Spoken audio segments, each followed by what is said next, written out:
Well, here it is. This is the hardest thing X6 can throw at us. The first half of this stage boils down to one principle: flooding the screen. Like Ground Scaravich, every section here is overcrowded to the point where remaining in any space for too long guarantees your failure.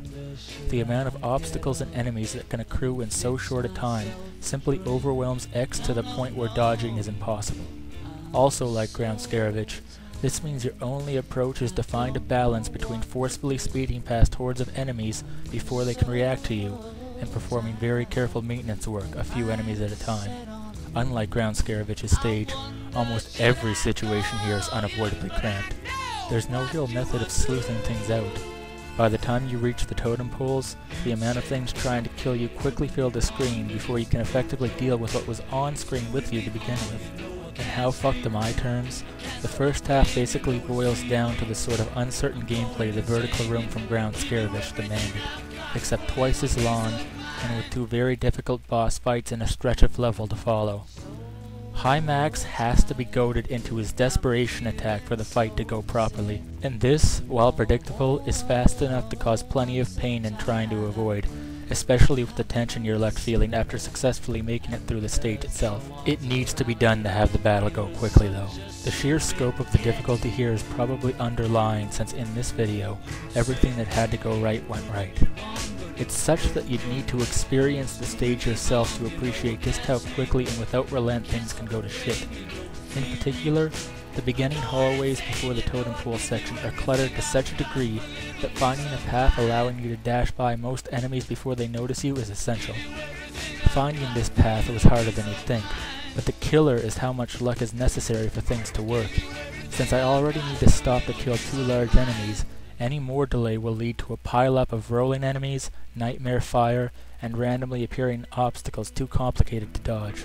This means no deviation from the path, and because enemy layout and behavior is very uncertain here, anytime obstacles, rolling enemies, or nightmares get placed out of sorts, I'm pretty invariably fucked. The totem pole area is so insane it defies description. Immediately upon entering, you have 9 totem hawks interspersed throughout who will enter out of nowhere at the worst times. Nightmares who absolutely must be destroyed because of all the other specific actions you need to take. The poles themselves, who litter the screen with shots. And the rolling enemies who are so completely random and can decide to stop any place they like. All of this going on means you are on the world's strictest timer to destroy and move forward before being in one place allows all the simultaneous shit to overwhelm you. The totem poles especially are insanely difficult to kill fast because of the very precise shooting necessary to hit 2 faces with 1 round of fire. The totem poles on the moving platforms and the shortcut leading to the worst jump in the game are in a league of ridiculousness that speaks for itself. These 2 small things are easily the hardest part of Mega Man X6.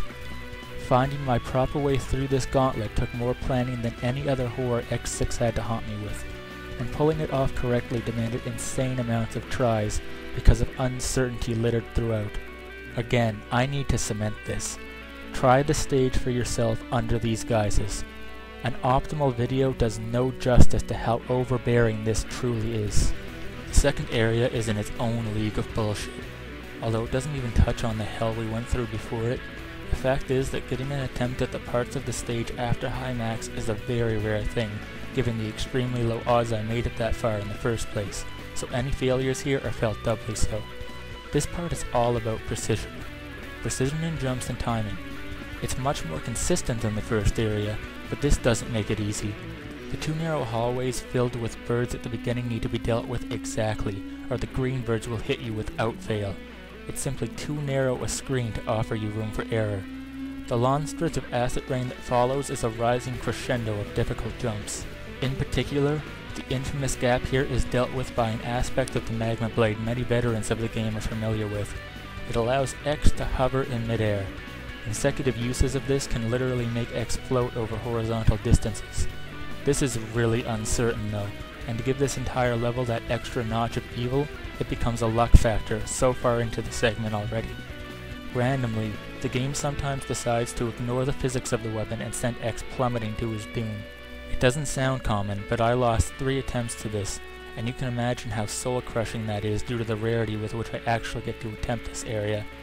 The rest of it is just a blend of exceedingly hard jumps over small platforms containing large enemies, and they basically speak for themselves. That one sensor I need to play around with wall jumps just to hit without getting X damaged by it is a cute touch. That's the summary. Precision, precision, precision. This is a trait that a jittery heart and hands resulting from the hell it took to get here do not lend themselves to.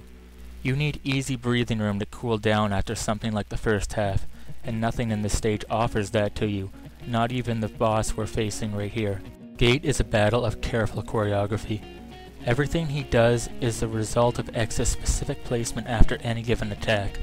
Because of this, the very precise ways in which I behave in between rounds of Gate's attacks results in him abusing the one that allows me to damage him much more than he normally would, and slices the time the battle would take almost in half from if you just let him go about his own devices. That attack and the way you need to manipulate it to hurt Gate is also exactly what makes this fight so exceedingly dangerous. Getting up close and personal with his orbs, never minding that you risk getting hit by the debris of a destroyed one before Gate does, means you feel the brunt of their effects, and most of them are nasty. To make a very long story short, the orb's behavior and the often very improvised ways you need to go about destroying them while they're in Gate's path leaves this battle with a high degree of uncertainty. Gate's battle requires a good memory and a better eye. The problem is your senses are tired by the time you reach him. I only got about 6 fights on Gate, 3 of which I had done in by bad luck, the other 2 by simply not having it in me to pay attention any longer. This sounds tame until you realize each one of those chances is separated by an eternity of suffering to earn them. Everything told, when all of this shit is thrown together, demanding your perfection of it in one go, it can't be properly put into words just how insurmountable this stage felt. Here are some more of those figures you guys all love to hear. Remember the vertical room in Ground Scarawage's stage having offered me a shot at the second half only 12 times in 100 attempts? Well, the first half of Gate's stage offered me my very first pass of it after over 70 straight failures. The one thing, the only thing that keeps Ground Scaravage as the segment which caused me the most grief is the fact that this one has enough consistency, despite it being unequaled in bullshit, to let me see improvement between my attempts. I knew that a successful run was inevitable if I kept trying. It still took beyond more attempts than literally anything else. 170 runs through. If I had any dignity left before this video, I think it just blew away with the announcement of having spent so much damn time on one level of one video game no one likes. What a joyous day.